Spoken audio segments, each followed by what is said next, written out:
తెలియదు. ఒక రకంగానేమో ఇదంతా నా కర్మ. నీ కర్మే అయితే నీకే కదా ఇది సంబంధించింది. అంటే నువ్వు చేశావు, నువ్వు అనుభవిస్తున్నావు, అది నువ్వు అంగీకరించావు. కానీ నువ్వే మళ్ళీ ఏమంటావు అంటే, నేను అసలు బాగా పరీక్ష రాశానండి, త్వరగా ఎగ్జామినర్ ఉన్నాడే వాడు సరిగ్గా కరెక్ట్ చేయకపోవడం వల్ల నేను ఫెయిల్ అయ్యాను. అంటే ఇప్పుడు నీ కర్మను ఎవరు మీద చేస్తున్నావు? ఇంకొకటి లేదు. నువ్వు నిజంగా నీ కర్మను అంగీకరిస్తున్నావా? నా కర్మ వల్ల నాకు ఇలా జరుగుతుంది అని ఒప్పుకుంటున్నావా? లేదా నువ్వు వాడు చేశాడని అంటున్నావు? నువ్వు రెండు అంటున్నావు. నువ్వు ఒక దాని మీద నీకే నిలబడేటువంటి స్థితి లేదు. అందుకని నీకు క్లారిటీ కావాలంటున్నాడు. నువ్వు ముందు బాగా క్లారిటీ సంపాదించు. ఏమిటి క్లారిటీ ఉండాలి? నువ్వు నీ కర్మని నమ్ముతున్నావా, నువ్వు ఈశ్వరుడు బయట ఉన్నాడని నమ్ముతావు? ముందు నువ్వు నిర్ణయించు. రెండు, భగవంతుడు బయట ఉన్నాడు అంటే ఆ భగవంతుడి మీద మొత్తం భారం వేసేసి ఇంకా నీదంటూ ఏం పెట్టుకోవాలి. నువ్వే దేవయ్య ఏం చేస్తావు? నువ్వు చేయవు. లేదంటావా? దేవుడు అనేవాడు అసలు వేరే ఎక్కడా లేడు. నా కర్మే నన్ను నడిపిస్తోంది. నా కర్మ ఏ విధంగా ఉంటే నేను ఆ విధంగా నడుస్తా కాబట్టి నా కర్మ మీద నేను బాధ్యత తీసుకుని మొత్తం బాధ్యత నాదే. వాడింకెవడో నన్ను చేస్తున్నాడు అనేటువంటి భావం మానేసి ఏదన్నా ఒకటి ముందు డిసైడ్ చేస్తుంది. నీకు ఈశ్వరుడా నీ కర్మ. నీ కర్మ అయితే నీవే బాధ్యత. ఈశ్వరుడైతే మొత్తం వాడి మీద వేసేయి. ఆ ఈశ్వరుడు ఎక్కడో లేడు కదా, నీలోనే ఉన్నాడు కదా. అప్పుడు ఈశ్వరుడు ఏం చేస్తాడు? నిన్ను ఎట్లా కాపాడతాడు? ఎప్పుడైతే ఈశ్వరుడు బయట ఉన్నాడు అని వాడి మీద వేసావో ఆ ఈశ్వరుడు ఏం చేస్తాడంటే, వాడు నిజంగా బయట లేడు కదా, నువ్వు బయట ఉన్నావని చెబుతున్నావు కానీ వాడు నీ లోపలే ఉంటాడు. నీ లోపలే నీ కర్మ రూపంలో ఉన్నాడు. వాడు ఏం చేస్తాడంటే నీకు సద్బుద్ధిని వాడు ప్రసాదిస్తాడు. అంటే వాడు ఏ రకంగా అయితే నిన్ను నడకలుస్తున్నాడో అటువంటి కర్మ నీ చేత చేయిస్తాడు. మనకు తెలియకుండానే కొన్నిసార్లు మనకు సత్కర్మలు జరుగుతూ ఉంటాయి. మనకు దానికి సంబంధం లేదు. మనం ఏదో సినిమాకి వెళదామని బయలుదేరాము. మనం మా గురుదేవుడు మనం చెప్తున్నాం సినిమాకి వెళ్ళాలని మనం వెళుతున్నాంట. దారిలో ఒక స్నేహితుడు కలిసాడు. వాడెక్కడో సత్సంగానికి పోతున్నాడు. నువ్వు ఎక్కడికి వెళుతున్నావు అంటే నేను సినిమాకి వెళుతున్నాను అన్నాడు. వీడు వల్ల వాడిని నువ్వెక్కడికి వెళుతున్నావు అంటే నేను సత్సంగానికి వెళుతున్నాను. అయితే నువ్వు కూడా రారా, ఒక 2 నిమిషాలు వినిపోదు కానీ ఇప్పుడు కర్మ చూడు బలీయంగా ఉందా. ఆవిడ పిలుచుకొచ్చింది. ఒక 10 నిమిషాలు కూర్చుంది అంటే ఒక పావు గంట కూర్చుని కొంచెం వింటే అమ్మా నీకు వినాలనే ఇంట్రెస్ట్ కలుగుతుంది అని చెప్పి. అసలు ఏం వినకపోతే నేను కూడా మీలాగే మనిషిలాగే ఉన్నాను, ఏం తెలుస్తుంది? అందుకని కొంచెం వింటే దాని మీద రుచి కలుగుతుంది. మొన్న రాజమండ్రి వెళ్ళానా, వెళ్ళి ఊరికే కూర్చోలేక మా బావగారు వాళ్ళతో చెప్పొచ్చు. నిన్న ఫోన్ చేశారు, ఒక రోజు మాకు రుచి చూపించవచ్చు, మేము వస్తాం ఇక్కడికి 2 రోజులు వచ్చి రాజమండ్రి నుంచి ఇక్కడికి వచ్చి పాటలు ఉంటాయి. రుచి తెలుస్తుంది. నువ్వు అసలు ఏమీ లేకపోతే ఆ పదార్థం గురించి నీకు అర్థం లేకపోతే నీ కర్మ నిన్ను అక్కడి దాకా తెస్తుంది. ఆ చెవిలో ఎప్పుడూ పడుతుంది ఒక మాట, తత్వమసి అనేటువంటి మాట. నీ కర్మ ఆ మాట అర్థం చేసుకుని నిన్ను ఆ మార్గంలో ప్రయాణం చేయిస్తుంది. అప్పుడు సన్మార్గంలో నడిచేటువంటి అవకాశం ఉంది. లేకపోతే నీకై నువ్వు నడవలేవు. నీకై నువ్వు నడవడానికి నీ కర్మ చాలలేదు. నీ ప్రీవియస్ కర్మ కొంచెమే శుభకర్మ ఉంది, అది తీసుకొచ్చింది. అది తీసుకొచ్చినా నువ్వు దాన్ని సద్వినియోగం చేసుకోకుండా నువ్వు వెళ్ళిపోయావు. అంటే కళ్ళని కాదమ్మా, మన కర్మ అలా చేస్తుంది. మనకి ఆ దారికి వెళ్ళదు. వాడే ఈశ్వరుడు. అమ్మ 2 కంబైన్ చేయలేదా? ఈశ్వరుడే నా కర్మ ప్రకారం నన్ను నడిపిస్తున్నాడని అనుకోలేదు. అసలు ఈశ్వరుడు ఉన్నాడు అంటే వాడు బయట ఉండాలి. నువ్వు మొత్తం భారం వాడి మీద. ఎందుకంటే నీకు లోపల గురించి తెలియదు కదా, లోపల ఏముంది అనేది తెలియదు కదా. గురువు దగ్గర ఇన్నాళ్ళు విన్న తర్వాత నా అజ్ఞానం కూడా నా లోపలే ఉంది, నా నిద్ర నాలో నుంచే వస్తుంది, బయట నుంచి నిద్ర రావటం లేదు అని అనుకుంటా కదా. నువ్వు నిద్ర రావడానికి రెండు కారణాలు చెప్తాను. 9 అయింది ఇంకా నిద్రపోవాలి. ఎందుకని 9 అయింది నేను నిద్రపోవాలి అనుకుంటున్నాను? రాత్రి 9 అయితే నిద్రపోవాలి అనేది నేను చిన్నప్పటి నుంచి అలవాటు చేసుకున్నాను. ఇప్పుడు 9 గంటలకు నిద్ర వస్తుంది అన్న మాటలో ఎంత సత్యం ఉంది? 9 గంటలకు ఎక్కడి నుంచి అన్నా నిద్ర వస్తున్నదా? మరి 9 అయ్యేప్పటికి నాకు నిద్ర వస్తున్నదే. నా అలవాటు వల్ల నాలోని నిద్ర 9 అయ్యేటప్పటికి పైకి వస్తుంది కదా. అది బయట ఉందా లోపల ఉందా? అట్లా ఈశ్వరుడు బయట ఉన్నాడు అనేటువంటి భావన నీకుంటే నీ కర్మభారం వాడి మీద పడి లేదు ఈశ్వరుడు బయట ఉండటానికి వీలు లేదు. ఎందుకంటే ఈశ్వరుడు అంటే మనం అనుకున్నటువంటి నాగాభరణం వేసుకున్న మనిషి కాదు, మనని నడిపిస్తున్నవాడే. మరి ఎందుకు నాగాభరణం వేసుకున్నాడు అంటే అహంకారం అనేటువంటిది మనకు కొన్నిసార్లు అవసరం అవుతుంది. రజోగుణం అన్నది కొన్నిసార్లు అవసరం అవుతుంది. కేవలం సత్వంతో మనం ఉండలేము. అందుకని నాగాన్ని ఆభరణంగా పెట్టుకున్నాడు. ఆ అహంకారం అనేది నాగుపాము లాంటిది. అంటే కాటు వేసింది అంటే మనిషిని విషం కట్టి చంపేస్తుంది. అటువంటి అహంకారం నీ లోపల ఉంది. దాన్ని సదహంకారంగా మార్చుకుని మంచి పనులకు ఉపయోగించుకో అని శివుడికి ఆ ఆభరణం పెట్టారు. నిజంగా శివుడు అలా ఉండడు, వాడికి ఆభరణము లేదు, అవి లేవు. కానీ నీ మనస్సు నీకు దాని మీద లగ్నం కావటం లేదు. కాబట్టి నిన్ను అటువైపు మళ్లించడం కోసం ఇంటి తెల్ల గోడ ఉండనుకోమ్మా, ఎవరు చూడరు ఆ గోడని. ఈ గోడ మీద ఇక్కడ గీత గీచాననుకో, ఎందుకో అమ్మగారి గీత గీచి పెట్టారు, ఏం కారణం ఉంటుంది అని మీరందరికీ మనసులో ఆ క్వశ్చన్ బయలుదేరుతుంది. ఈ గీతకి ఏమిటి కారణం? ఏమీ ఉండదు, ఊరికే ఉంటే. అలా ఒక ఆకారాన్ని మనకి చూపెడుతున్నారు శివుడు. నిజంగా కైలాసము లేదు, ఆ కైలాసంలో ఓ శివుడు లేడు.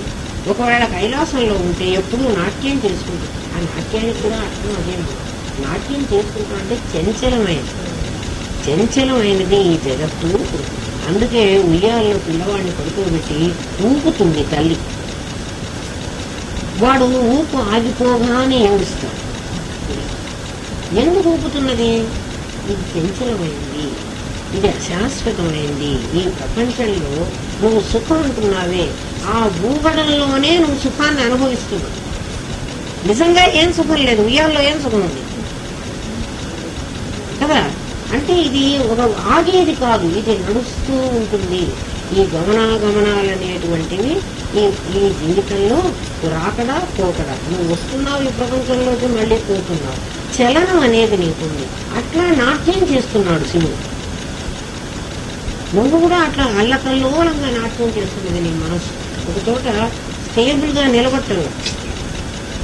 అలాంటి కొన్ని మనకి తెలియజేయడం కోసం ఆ బొమ్మను పెట్టారు. ఆ బొమ్మకి ఆ ఆకారము, ఆ నాట్యము, ఆ పద్ధతి అంతా. ఈశ్వరుడు బయట రెండు పద్ధతుల్ని ఒక దాంట్లో ఇమిడ్చడానికి వీల్లేదు. ఒకటే పద్ధతిలో నువ్వు ఫాలో అయితే నువ్వు అందులో ఇంకా ఇంకా డిగ్ చేసుకుంటే నీకు ఇంకా ఇంకా దొరుకుతుంది. నువ్వు రెండిటి మీద కాలు పెడితే, ఎందుకంటే నేనున్నాను అంటే ఈశ్వరుడు ఉండకూడదు, అప్పుడు అద్వైతం. శివుడు ఉన్నాడు అంటే నేను ఉండకూడదు, అప్పుడు అద్వైతం. మళ్ళీ వాడు ఉన్నాడు నేను ఉన్నాను అంటే నేనెవరు? నన్ను అట్లా ఆలోచిస్తే నేను నడుస్తున్న వాడిని వాడు నడిపించేవాడు పవర్ఫుల్ దాన్ని, అంతే కదా. నడిపించేవాడు శక్తి గలవాడు. మరి శక్తిహీనుడైన నాకు ఒక ఇండివిజువాలిటీ ఎందుకు? అట్లా కూడా వాడు వెనక నుండి నడిపేవాడు ఉండడం మంచిది. ఎవడో ఒకడే ఉండాలి. ఆ ఒకడు నువ్వే అనుకోమంటాడు గురుదేవుడు. ఎందుకంటే నిజంగా కూడా ఈ ప్రపంచంలో కర్మ చేసేది నువ్వు, కర్మ అనుభవిస్తున్నది నువ్వు, తిరిగి కర్మ చేస్తున్నది నువ్వు. ఇందులోంచి విముక్తి కావాలనుకున్నది నీకే, శివుడికి లేదు. ఆ ఈశ్వరుడికి నీతో సంబంధమే లేదు. నువ్వు నాయనా నువ్వు ఉన్నావు, నువ్వు రా అంటే సరే వస్తానంటాడు. అక్కర్లేదులే నువ్వు ఎచ్చగచ్చ దురశ్రేష్ట వస్తాను పరమేశ్వరు అప్పుడే కూర్చుంటే కూర్చుంటానంటాడు. నువ్వు పిలిస్తే వస్తున్నావు, నువ్వు వెళ్ళిపో అంటే వెళ్ళిపోతున్నావు. నిజంగా నువ్వు పిలిస్తే వచ్చి నువ్వు పో అంటే పోయేవాడు వాడు పవర్ఫుల్లా, నువ్వు పవర్ఫుల్. ఆలోచించు.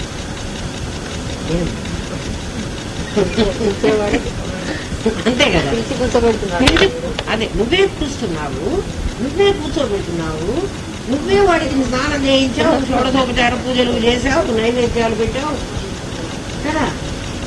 మరి వాడు తిన్నాడన్నా వాడిని పంపించావు, అదంతా నువ్వే చూడు. నువ్వు రా అంటే వచ్చి పో అంటే పోయేవాడు శక్తి గలవాడా? వాడు నిన్నేం కాపాడగలడు? వివేకానందుడు ఇదే ప్రశ్న. వాళ్ళ నాన్న దేవుడి గదిలోకి వెళ్ళరా, దండం పెట్టుకోరా, పూజ చేసుకోరా అంటే దేవుడి గదిలో పెడితే అందరూ ఎలా ఉన్నారు? వాళ్ళ బ్యాలెన్స్ వాళ్ళు చేసుకోలేక వస్తున్నాయి. వివేకానందుడి మాటలమ్మా, నేను చెప్తాను. వివేకానందుడు కూర్చున్నట్ట చూసాట, ఎవరున్నారు? ఆయనకేమో నెత్తి నిండా పాములు ఉన్నాయి, ఆ బుధ నిండా పాములు పాకుతూ ఉన్నాయి. ఆ పాములు ఎప్పుడు పాటేస్తాయో అని భయం లేదు ఆయనకి. మీద పాములు పాకుతూ ఉంటే మనిషి కాన్సన్ట్రేట్ చేసి ఎట్లా ఉండగలడు? ఒక ఆయనేమో పాము మీదే పడుతున్నాడు. ఆ ఆమెమో కూరలు పెట్టుకుని ఇప్పుడు ఇట్లా అంటున్నాయి. అవన్నీ ఎప్పుడు మీదికే ఎంత ప్రశాంతంగా ఉండగలుగుతావు? ముందు నువ్వు ప్రశాంతంగా ఉండలేని వాడు నన్నేం చూస్తావయ్యా నువ్వు? ఇంకా లోటస్ మీద కూర్చుందిట అమ్మవారు. అసలే లోటస్ అనేది చాలా ఎట్లా ఉంటుంది, చాలా సున్నితంగా ఉంటుంది. కొంచెం బరువు వేస్తే అది మునిగిపోయేటట్టుగా ఉంటుంది. అది ఆ తామర పువ్వుకుండే గొప్పతనం వల్ల నీళ్ళ మీద తేలుతూ ఉందేమో. దాని మీద 60 కేజీలన్నా ఉంటుంది ఆవిడ కూర్చుంటే అది మునిగిపోకుండా ఎట్లా ఉంటుంది? కాబట్టి అది మునిగకుండా వాడెవడో సర్కస్ లో వాడెవడు చేసుకుంటాడు కదా దొమ్మరివాడు, బ్యాలెన్స్ చేసుకోవడానికి వాడి దానికోసం వాడు కష్టపడ్డట్టు నువ్వే కష్టపడుతున్నావు, నువ్వు నాకేమి ఇవ్వగలవు? ఇట్లానే అనుకుని వీళ్ళెవ్వరు కూడా దేవుళ్ళు కాదు, వీళ్ళెవ్వరు ఏం చేయలేరని నిర్ణయించేస్తున్నారు. ఆయన పూర్వజన్మ సంస్కారం అది. వీళ్ళకి జాతకాలు నిర్ణయించుకున్నాడు. దేవుడి గదిలో కూర్చుంటే ఆయనకు ఒక్క దేవుడి మీద మనస్సు నిలబడలేదు. ఇట్లా అనుకుంటూ ఉండగానే ఓ ఎలుక వచ్చిందిరా గబగబా 2 అక్షంతలు కాస్త తినేసింది. అది తినటానికి వచ్చి ఆ వినాయకుని కష్టలేదు. నీకు అసలే చేత కాదు, నిన్ను నువ్వే సంరక్షించుకోలేవు కదా. వాళ్ళంతా ఫోటోల్లో ఉన్నారు. వీడేమో కింద పడిపోయినాడు. నువ్వు పడితే నేను లేవదీయాలి, ఇంకా నువ్వు నన్నేం లేవదీస్తావు? కాబట్టి నీకు దేవుడి గదిలో ఉన్న వాళ్ళెవ్వరూ దేవుడు కాదు. నాస్తికుడు గుర్తుంటలేదా? వీడెక్కడ దొరికాడని వీళ్ళంతా తిట్టి కొట్టి పాపం చాలా బాధించేవాళ్ళు. కానీ ఆయన అన్వేషణ ఆయన అలాగే ఉంది. అందుకే రామకృష్ణ పరమహంస దగ్గరికి వెళ్తే నువ్వు దేవుడిని చూసావా అంటే చూశాను. మాట్లాడతావా? మాట్లాడతాను. వీడెవరు బాగున్నాడు, దేవుడు చూపిస్తాడు, నాకు చూపిస్తావన్నాడు. నీకు చూపిస్తాను. నేను చిన్నపిల్లవాడు కాదు, 2nd డిగ్రీ చదువుకున్నవాడు వివేకానంద నరేంద్రుడు. అప్పటికి దేవుణ్ణి చూడాలి అని వెళ్ళినప్పటికీ అంత వయస్సు వాడు. అంటే కనీసం అంటే 19-20 ఏళ్ళు ఉండవు. 2nd డిగ్రీ అంటే 18-19 ఏళ్ళు ఉంటాయి.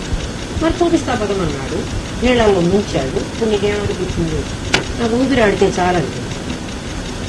అంటే ఆ ఊపిరాడితే చాలు అన్నటువంటి భావన ఎంత తీవ్రంగా ఉందో అంత తీవ్రంగా ఉంటే మీరు దేవుడు. అప్పుడు చెప్పాడు నాయన నువ్వు లోపల దేవుడు, దేవుడు బయట వెతికితే ఎక్కడా కనపడదు. అదే చెబుతాడు. ఆ కస్తూరి మృగానికి దాని నాభిలోనే కస్తూరి ఉంటుంది. అది వెళ్ళి తిరిగి వెతుక్కుని ఆ వాసన దానికి వస్తూ ఉంటుంది. ఎక్కడ కస్తూరి ఉందో అని పాపం ఆ అడవంతా తిరుగుతుంది. తన నాభిలో తన బొడ్డులో ఉంది కస్తూరి. ఆ మృగమదం అంటారే, ఆ మృగానికి వచ్చే ఆ కొవ్వు ఫ్యాట్ మదధారలు అంటారు. ఆ నాభిలో నుంచి పడుతూ ఉంటుంది కస్తూరి. ఆ గోరోజనం అనేదేమో ఆవు కడుపులో ఉంటుంట. ఈ మృగాలకి కస్తూరి అనేది మృగమదం. మంచి వాసన, కస్తూరి, పునుగు, గవ్వాది అంటారు. మంచి వాసన వస్తూ ఉంటుంది. ఈ వాసన చాలా బాగుంది. ఎక్కడి నుంచి వస్తుంది ఆ బాగున్న వాసన? మనలో నుంచే వస్తుంది. దానికి తెలియదు. అది తిరిగి వెతుక్కుని ఎక్కడా దొరకలేదు. వాసన వస్తోందంటే ఉన్నది, అది ఎక్కడా కనపడటం లేదు. అట్లా సచ్చిదానంద స్వరూపుడువైన ఆత్మవైన నీవేనయ్యా. నీకు తెలియక నువ్వు అక్కడ వెతుకుతున్నావు. ఎందుకని వెతుకుతున్నావు? పదార్థం నీకు తెలిస్తే తప్ప నువ్వు ఎక్కడ వెతికినా తెలియదు. బియ్యం అనేవి ఎట్లా ఉంటాయో నీకు తెలిస్తే ఆ ఇంట్లో బియ్యం తీసుకురా అంటే 1 డబ్బాలో కాబట్టి 10 డబ్బాల్లో వెతికినా నువ్వు బియ్యం తెస్తావు. ఊరికే నీకు బియ్యమే తెలియకపోతే నువ్వు బియ్యం తీసుకురా అంటే ఏం చేస్తావు? ఆ డబ్బాలో అన్ని డబ్బాల్లో ఒక బియ్యం కనపడుతూనే ఉంటాయి. కానీ బియ్యం ఎట్లా ఉంటాయో నీకు తెలియకపోతే మందు ఎట్లా ఉంటుందో తెలియదు కదా. ఆ డబ్బా తీయగానే నీకు ఆ మందులని తెలిసింది. ఆ మందు ఎట్లా ఉంటుందో తెలియకపోతే ఏ డబ్బాలను వెతుక్కొస్తే అందులో ఉన్న మందుని చూసి కూడా నువ్వు కనుక్కోలేవు కదా. అలాగే ఈశ్వరుడు నీ స్వరూపాన్ని నువ్వు గ్రహించలేకపోబట్టి నీకు ఈశ్వరుడు బయట ఉన్నాడా లోపల ఉన్నాడా అనేటువంటి సందేహం కలుగుతుంది. ఈశ్వరుడు అనేవాడు అస్సలు లేడు. నీ కర్మే ఈశ్వరుడు. ఏ కర్మ? నీ గత జన్మలో కర్మ ఈ జన్మలో కర్మను నడిపిస్తోంది. అంతే. ఈ జన్మలో కర్మ ఎవరిని ఆవహించుకున్నదంటే ఈ శరీరాన్ని ఆవహిస్తుంది. ఈ శరీరం జడము. ఈ శరీరం దేని వల్ల నడుస్తుంది అంటే ఈ కర్మతో నడుస్తుంది. తావత ముక్తిరీత్యాహు. తావత ఈ విషయం ఉందే నాయన, ఈ విషయం ఏం విషయం ఇంతసేపటి బట్టి నీకు చెప్పానే, పరమాత్మ విశ్వముడు, పరమాత్మకు సంగతి కొని లేదు, పరమాత్మ యందు అంటే పరమాత్మ లోపల తన లోపల నీ ప్రారబ్ధ కర్మ, నీ ప్రీవియస్ కర్మ, రెండు కర్మలు ఉండి ఒకదాన్నొకటి ఆడిస్తున్నాయి. ఇది ఆడిస్తోంది, ఇది ఆడుతున్నది. ఈ రెండింటికి కింద ఎవరు బ్యాలెన్స్ చేసేవాడివి? నువ్వే. నీవు ఈ కర్మతో సంబంధం లేకుండా అంటకుండా ఉంటున్నావు అనేటువంటి విషయాన్ని తావత ముక్తి ఇది ఆహు, ముక్తి అని చెప్పారు. ఇది ముక్తి. ముక్తి అంటే ఏమిటి? నీకు నీ కర్మకి, నీకు అంటే నీ ప్రారబ్ధ కర్మ, ప్రారబ్ధ కర్మతో కలిసిన దేహాన్ని నీకు అంటారు. దాన్ని నడిపిస్తున్నది ఎవరు అంటే నీ ప్రీవియస్ కర్మ, నీ గత జన్మ కర్మ. దాన్నే అదృష్టము అంటుంది. అదృష్టం అనేటువంటిది వాడు అదృష్టం రావాలి, బాగా డబ్బులు వచ్చింది. అదృష్టం అంటే ఏమిటి? కనిపించనటువంటిది కదా. దృష్టం అంటే కనిపించేటువంటిది. దృష్టం ఇప్పటి కర్మ, అదృష్టం కిందటి జన్మ కర్మ. నీ కిందటి జన్మ కర్మ ఇప్పటి కర్మని నడిపిస్తున్నది.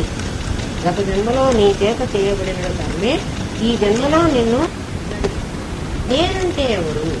ఈ జన్మ కర్మతో ఈ నడుస్తున్నటువంటి ఈ దేహం. మరి ఈ ఇద్దరిని నడిపించడానికి ఆధారంగా ఎవరు ఉండాలి? నేను అనేటువంటి పరమాత్మ ఉండాలి.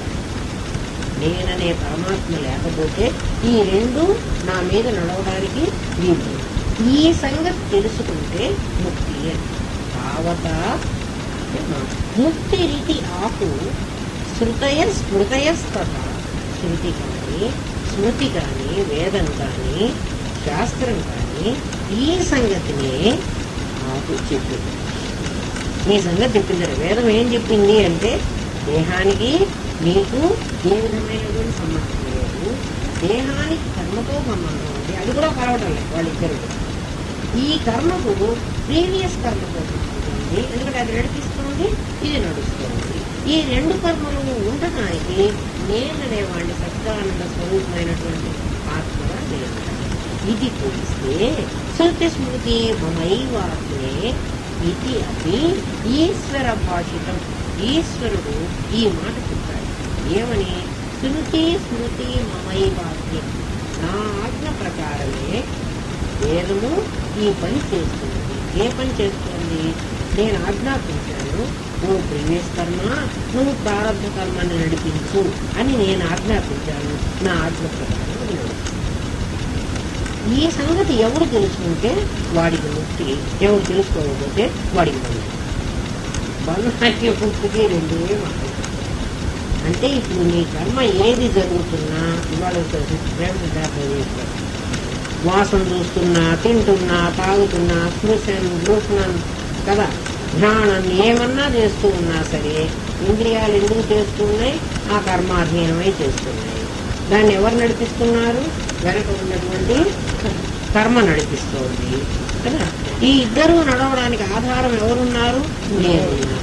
వీటిని ఒక ఉపమానం ద్వారా మనం అర్థం చేసుకోవాలి. ఈ నేను ఉండడం ఏంటి, నా మీద వీళ్ళు ఉండడం ఏంటి, వీళ్ళందరూ ఎవరి మీద ఎవరు ఉన్నారు, ఒకళ్ళ మీద ఒక లేర్లలాగా ఉన్నారా, వీళ్ళు ఎక్కడి నుంచి వచ్చారు అంటానికి గురుదేవులు మాకు చెప్పి వివేక చూడమంలో శంకరుడు కూడా చెప్పాడు. నీళ్ళుండే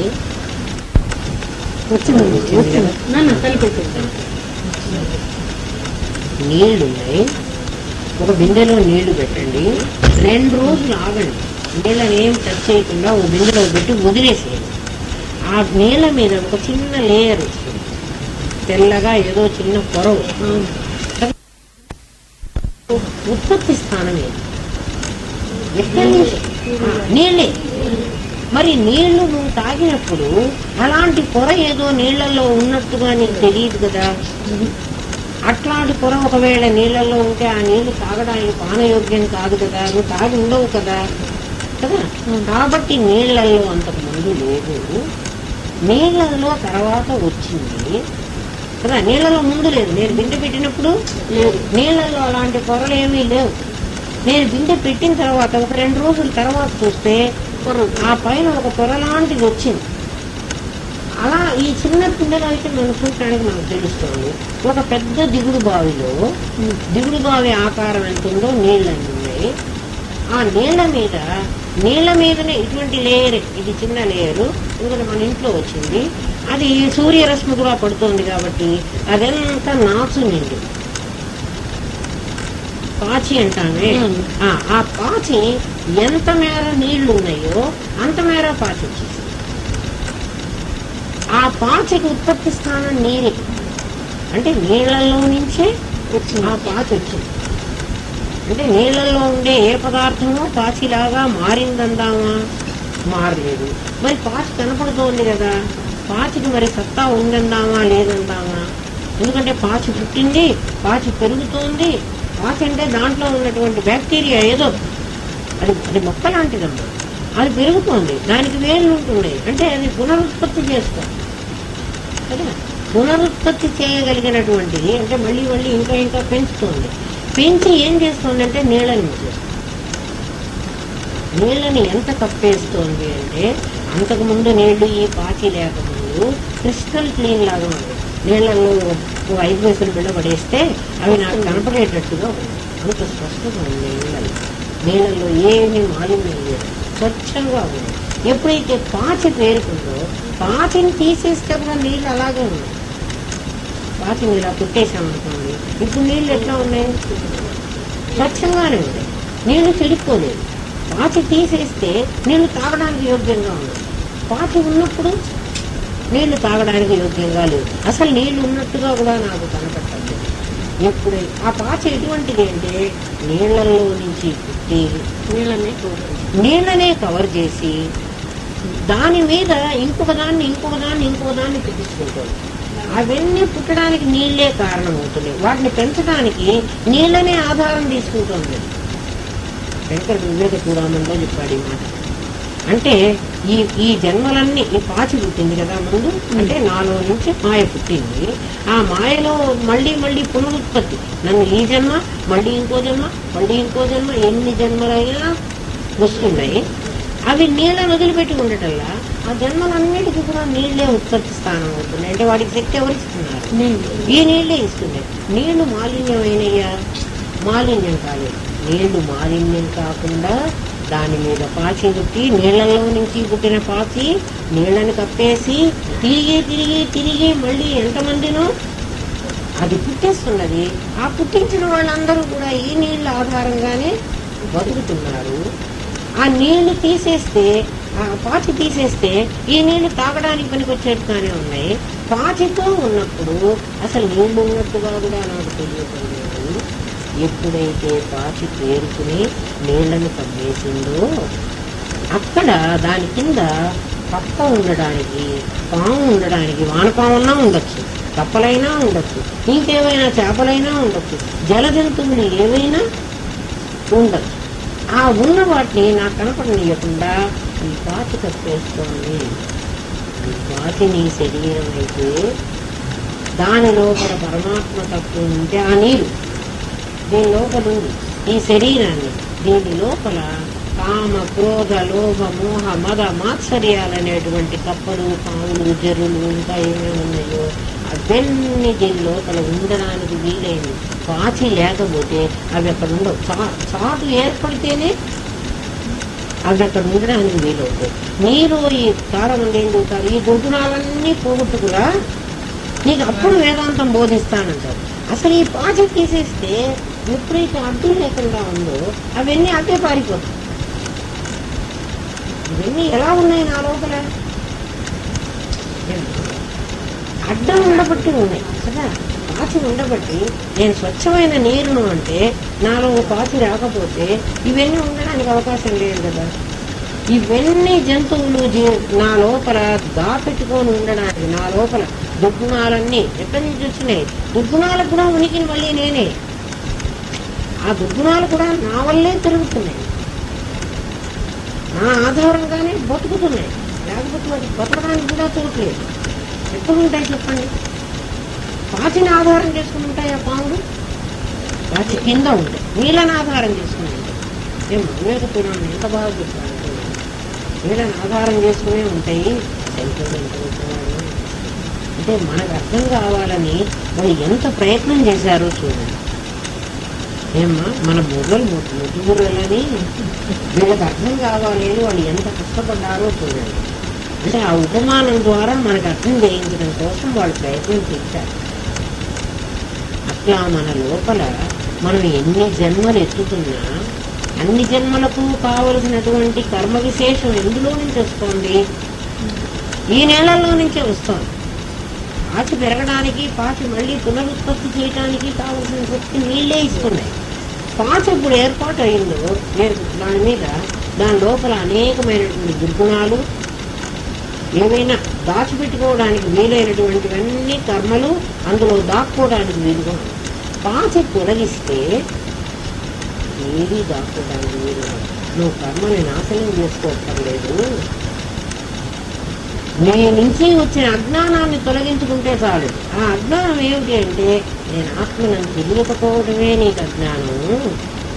తావతా ముక్తిరీత్యాహు, ఇది తెలుసుకోవడమే నీకు ముక్తి అని చెప్పబడుతోంది. ముక్తి అంటే మోక్షం అనేది ఒక ప్లేస్ కాదు. నీకు ఆ ప్లేస్కు నేను తీసుకెళ్ళి ఎవడు దించడు. స్వర్గం నరకం ఒక తోపు ఉండొచ్చు, స్వర్గం అనేది ఒకటి ఉండొచ్చు, నరకం అనేది ఇంకోటి ఉండొచ్చు. మన కర్మఫలాన్ని అనుభవించడానికి అక్కడ మనకి ఉన్నవాళ్ళు ఉంచొచ్చు. కానీ మోక్షం అనేది ఒక చోటు కాదు.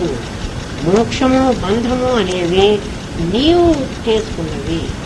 నీలో నుంచి అజ్ఞాన ఆవరణ వేసుకుంటే నీకు బంధం, అజ్ఞాన ఆవరణ తొలగిపోతే నీకు మోక్షం. అదే చెప్పాను. ఆజ్ఞయా భీతి హేతుత్వం భీషాస్మాదితి నిశ్చితం సర్వేశ్వరత్వమే తత్సాత్ అంతర్యామిత్వతః కృతం. భీషాస్మాత్, నువ్వేదైనా ఒక తప్పు చేస్తే, ఏదైనా ఒక పని చేస్తే నేను అని నిన్నెవడో బెదిరిస్తున్నాడే, లోపల భయపెడుతున్నాడే. భీషాస్మాత్ అంటే భయం పెడుతున్నాడు, నిన్ను భయపెడుతున్నాడు. ఎవడా భయపెట్టేవాడు? నా ఇష్టం వచ్చిన నేను తప్పు చేస్తాను, నేను చేయలేనే. ఎందుకని? లోపల ఎవడో ఉన్నాడు, వాడు నన్ను భయపెడుతున్నాడు. ఎలా భయపెడుతున్నాడు చెప్పండి. మీరు ఏదైనా తప్పు చేస్తున్నప్పుడు లోపల నుంచి ఎవడో మిమ్మల్ని కోపడుతున్నాడే. ఏ భాషలో కోపడుతున్నాడు? భాష లేదు, అనిపిస్తోంది. దాన్నే ఎవడా అంతర్యామి, ఎవడా అంటున్నవాడు, నీకెవడు చెప్తున్నాడు, ఎందుకు చెబుతున్నాడు, వాడికి ఏం పని? నువ్వు తప్పు చేస్తే వాడికే, నువ్వు తప్పు చేస్తే నువ్వు శిక్షణ అనుభవించడానికి సిద్ధంగా ఉన్నావు. నువ్వేం తెలియకుండా చేయటం లేదు కదా. ఎవరికైనా కూడా కూనీ చేస్తే నన్ను జైల్లో పెడతారు అని తెలీదా? తెలిసిన వాళ్ళందరూ కూనీ చేసి, ఇప్పుడు ఈ కూనీ చేసే వాళ్ళ ఎవరికి వేలు వెళ్ళి చూడమనేవారు గురుగారు. కూనీ చేసే వాళ్ళందరికీ ఏంటైనా కూనీ చేస్తే దేవుడు పర్వాలేదు తప్పించుకుంటామని అనుకున్నారా? లేదు, అందరికీ తెలుసు. వాడికి దొంగతనం చేస్తే అమ్మా 180 అమ్మా, ఇంకా పోలే. మనకు అర్థం కావాలని ఇంత అర్థం చెప్తుంది. తప్పు చేయాలి అనేటువంటి ఆ టెండెన్సీ ఎందుకు పుట్టిందంటే వాడికి లోపల నుంచి ఎవరో ప్రేరణ చేయిస్తున్నారు. ఏం ప్రేరణ చేశారు? చంపే తీరాలి నువ్వు, ఎందుకంటే వాడు నీకు చేసిన అపకారం చాలా పెద్దది. అది కాకపోతే ఇప్పుడు వీడిని చంపకపోతే, వీడిని బతికించి వదిలిపెడితే రేపైనా వీడిని చంపాలి. అందుకనైనా వీడిని ఆది లోపల నుంచి బలవంతమైనటువంటి శక్తితో వీడి మీద పడుతుంటే వీడు భరించలేకపోతుంది కదా. ఎవడైనా ఏ పనైనా చేస్తున్నాడంటే లోపల వాడు పర్మిషన్ లేకుండా వీడు చెయ్యడు. వాడు లోపల నీకు ఆశను ఇస్తున్నాడు. ఈ పని చెయ్యొద్దు, ఇది చేస్తే తప్పు, ఇది చేస్తే పాపం వస్తుంది. వాళ్ళెవడో బయట వాడు చెప్పడం కాదు, వాడు చెబుతున్నాడు. అయినా వాడిని ఎదిరి చేస్తున్నాడు. వాడెవడు, వాడు ఎందుకు చెప్తున్నాడు? వాడు కర్మ. వాడికి ఈశ్వరుడని నువ్వు పేరు పెట్టుకున్నావు, నీతో పాటు వాడు కూడా అక్కడికి వచ్చాడు అంటే వాడు ఎప్పుడు నీతో ఉంటాడని చెప్తున్నాడు. ఎక్కడికి వచ్చాడు? గత జన్మలో నాకు జ్ఞానం కలగలేదు, నేనేమైనాను? పాపపుణ్యాలు చేసి మామూలు జీవిత చక్రంలో, ఆ చక్రంలో నేను ఎక్కడికి పోయినాను? స్వర్గానికో నరకానికో పోయొచ్చాను కదా.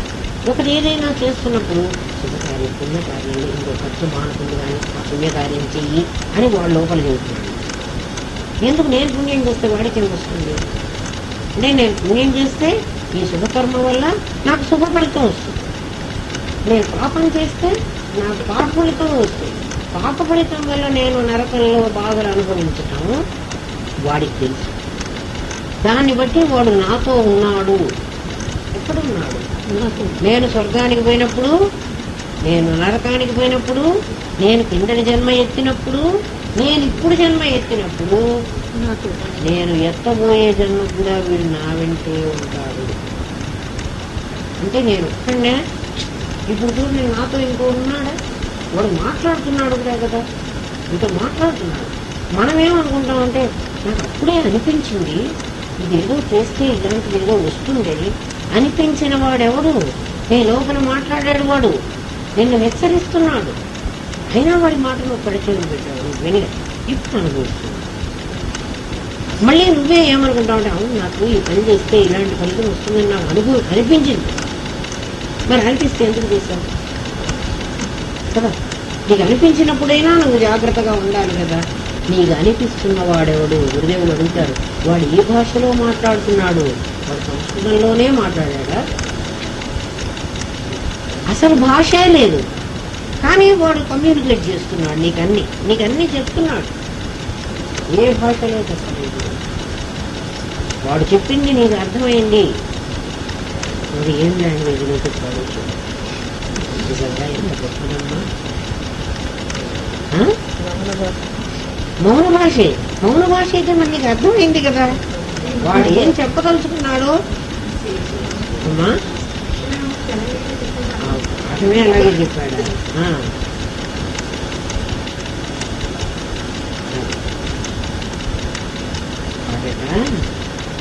అందుకే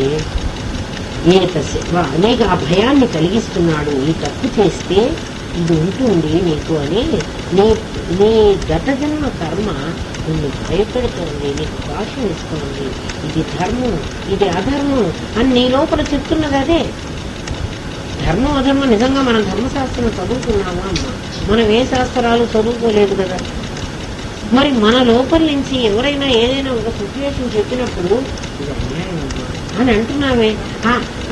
అది న్యాయమో అన్యాయమో నీకెలా తెలుసు? నువ్వేం లా బుక్స్ చదవలేదే.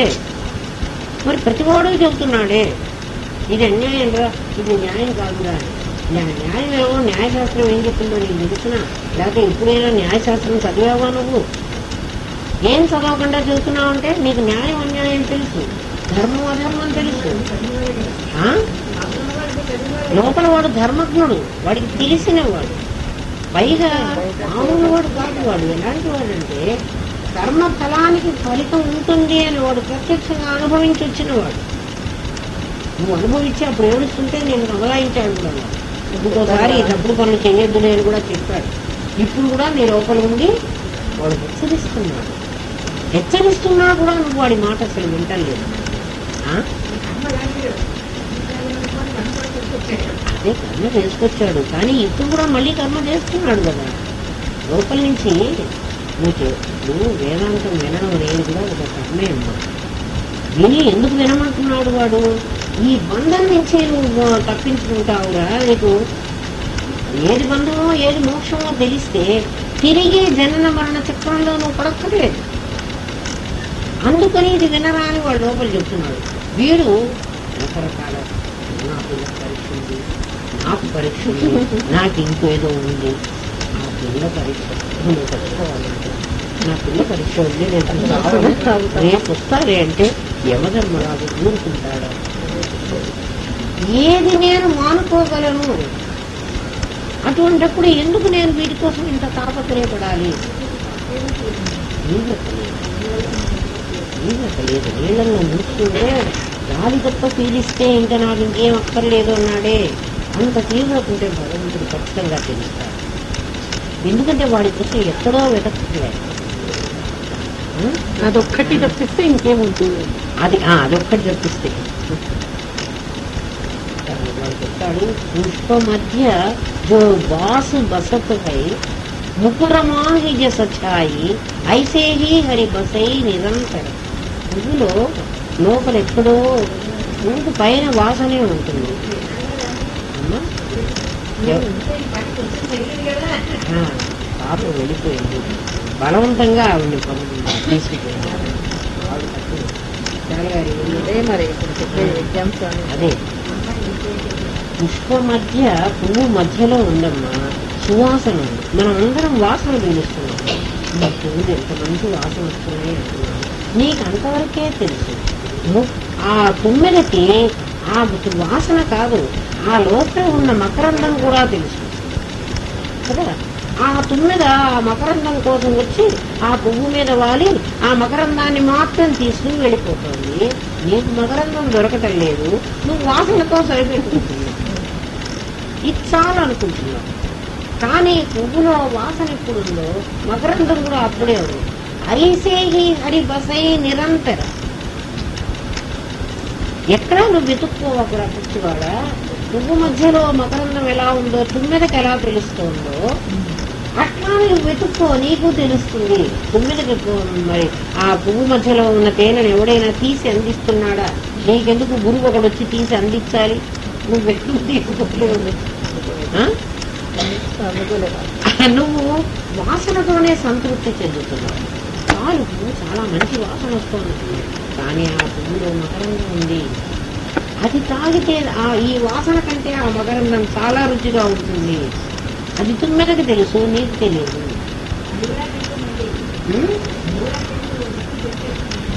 తిందామనే పెట్టుకుంటున్నాం, మనం తాగేస్తున్నాం. కానీ అది తిందామని పువ్వులు ఎప్పుడు పుయ్యవు కదా.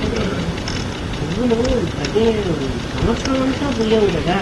పూసినప్పుడు తెచ్చుకుని అది ఒక చోట స్టోర్ చేసుకుని అక్కడే ఇల్లు కట్టుకుని ఆ ఇంట్లో ఉండి నిదానంగా తాగుదామని పాపం అది కష్టపడి కట్టుకుంటాం, దాచుకుంటుంది. దుంపదేగా వచ్చేసి ఆ తేనె చుట్టూ అంతా కొట్టి మొత్తం ఆ తేనె దుంపుకుని దాన్ని నోటికాడ కోడి తీసుకుంటే అది పాపమే కదా.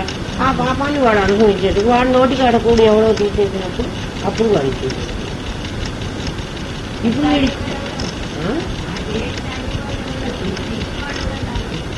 అదే ఎవడన్నా తాగని మొత్తాన్ని వాడు తీశాడు కదా. వాడు దాని ముందు ఇమీడియట్ గా పాపం వీడికి వచ్చింది కదా. కొంత పాపం వీడు అనుభవించాల్సిందే కదా. వీడి నోటి దగ్గర అన్నం పోయినప్పుడు అప్పుడు వీడికి అర్థం. అది ఏతస్యవ అక్షరస్య ప్రశాసన ఇది శృతి అంతః ప్రవిష్ట శాస్త్రాయ జానానామితి శృతి. ఏతస్య అక్షరస్యవా ఈ నాశరహితుడైనటువంటి ఈశ్వరుడు. వీళ్ళు నాశరహితుడు అని ఎందుకన్నారంటే జీవుడు ఎప్పటి వరకు ఉంటున్నాడు, వీడప్పటి వరకు ఉంటున్నాడు. ఇక్కడ ఈశ్వరుడు ఎవరు? జీవేశ్వరులలో ఒకడు నీ కర్మ, ఒకడు నీ ప్రీవియస్ కర్మ. పరమాత్మ కాదు. పరమాత్మ అసలు పోవడం అంటూ ఉండనే ఉండదు. జీవేశ్వరుడు, జీవుడు ఎప్పుడు పోతాడో ఈశ్వరుడు ఆటోమేటిక్ గా. ఎందుకని జీవుడు ఎప్పుడు పోతాడు? కర్మను అనుసరించి దేహం వస్తుంది. నాకు కర్మ సంబంధం లేదు, నేను దేహాన్ని కాదు అని ఎప్పుడైతే వీడు తెలుసుకుంటున్నాడో అప్పుడు వాడు వీడితో అనుభవింపచేయటం అనే పని కూడా నాకు అయిపోయిందని వాడికి. జీవుడు ఎప్పుడు ఆభాస స్వరూపమే నశిస్తున్నాడో ఈశ్వరుడు కూడా అప్పుడు ఆభాస స్వరూపమే. జీవేశ్వరుడు ఎప్పుడైతే పోతున్నారో పురుషోత్తముడైన నువ్వు ఒక్కడివే మిగులుతుంది. అయితే అంతకుముందు నేను లేను అంటే అంతకుముందు కూడా నువ్వు ఉన్నావు. నీ మీద పాచి ఏర్పడింది. ఈ పాచి ఒక పాచి ఇంకో పాచి పెరగడానికి ఇంకోటి బతకడానికి ఇది ఆస్కారమైంది. ఇది ఈశ్వరుడు అవుతోంది, వాడు జీవుడు అవుతుంది. మళ్ళీ అది పెరుగుతోంది కదా, అది ఇంకో దాన్ని పుట్టిస్తోంది, ఇంకో కర్మని పుట్టిస్తోంది. ఇక్కడ ఈ కర్మ ఇంకోటి పుట్టిస్తోంది, ఆగామి కర్మ కూడా మళ్ళీ పుట్టించుకోండి కలుస్తుంది. మొత్తానికి ఇద్దరు కలిసి ఏం చేస్తున్నారు? నీళ్ళని కనపడనీయకుండా మూసుకున్నారు. ఎప్పుడు నీళ్ళని కనపడనీయకుండా మూసారో అప్పుడు అక్కడ దాపరికంగా దాచుకోవడానికి జీవరాశులన్నీ వస్తున్నాయి. కామక్రోధాదులన్నీ ఆ కామక్రోధాదులనే కాంతారములో అజ్ఞాన ఉండేటువంటి అంతర్యములో దిక్కుదోసగా చైతన్య గానం పాడతాడు పాపం సుందర పెట్టాడు. దిక్కుదోతకు వస్తున్నాను. ఎందుకంటే ఎప్పుడైతే పాచి పేరుకుందో అజ్ఞాన చీకటి నాకు అక్కడే వచ్చింది. చీకటి ఎప్పుడు ఉందో రహస్యంగా పనులు చేద్దామనేటువంటి ఈ దొంగలందరూ అప్పుడు తయారైనారు. ఈ దొంగల్ని ఏరి పారేయటం కంటే వీళ్ళని ఏరి పారేయాలంటే కష్టం. పైన పాటి చేసేస్తే వీళ్ళు ఆటోమేటిక్ గా వాళ్లే పారిపోతారు. ఎందుకంటే దాక్కోవడానికి పోటు లేకపోతే ఏదైనా రాళ్ళని అక్కడ పడేసి గుట్ట చేస్తూ ఉంచుతూ ఉండడమ్మా. అక్కడ అన్ని దాపుగా ఉండడానికి తయారైతే అక్కడ మెల్లగా పురుగు గుట్ల చేసేది. పురుగు గుట్లను తీసి చంపడం కంటే రాళ్ళు ఏరి అవతల పారి. నీరుగా ఉన్న నేలలో పురుగు అక్కడ ఎట్లా ఉంటుంది? ఉండలేదు కదా, అదే పారిపోతుంది. అందుకని ఈ లోపల ఉన్న కామాన్ని జయించు, క్రోధాన్ని జయించు, పాసిబుల్ అయినా జయించమంటే ఎట్లా జయిస్తావు? అందుకని వాటిని వదిలించుకోవడం కోసం నువ్వేం కష్టపడవాకు. నేను ఆత్మని నన్ను ఆవరించినటువంటి అజ్ఞానం తొలగిపోలేను. అజ్ఞానం ఇప్పుడు తొలగిపోతుందో మీరు